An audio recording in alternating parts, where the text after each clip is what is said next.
जय जगन्नाथ समस्त को नमस्कार शुभेच्छा। आज पवित्र गणेश पूजा आपण आज पवित्र गणेश पूजा एवं आसंता काली नुआखाई यही अवसर में मु नयागढ़ जिलावासी को शुभेच्छा जनाऊँगी। आज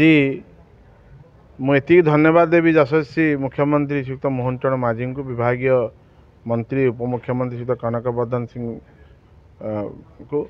जे आज सेकेंड किस्ती नुआखाई अवसर में आज सीएम किसान प्रदान करछंती एवं पाखापाखि 51 लाख ऊर्ध्व हिताधिकारी भूमिहीन एवं जो मानकर क्षुद्र चाषी जो मानकर जमी बाड़ी ना भाग चाष कर से आज पाइबे पाई सारी अलरेडी। एवं मु या कहबी जे जो चाषी भाई मान दिने स्वप्न थिला बिहन किनिबा स्वप्न थिला निज चाष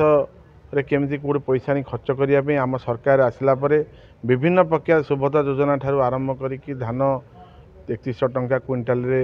बिक्री करबा ठारू आरंभ करिकी एवं पीएम किसान 3 थर रे पाखापाखि 6000 टंका बाकी सीएम किसान रे पाखापाखि 2 थर रे 4000 टंका एमती 10,000 टंका वार्षिक पाइबा पई जो आम सरकार जो दायित्व नहीं ताकू मध्य प्रदान कर सारी जहाँ कथा देते कथा रखिंट यही अवसर में पाखापाखि 141,000 रु पाखापाखि अधिक ऊर्ध्व लोक आम नयागढ़ जिलूर आज निश्चित भाव में पाइबे एवं आशा रखी एम चाषी भाई निश्चित भाव में उपकृत हेबे।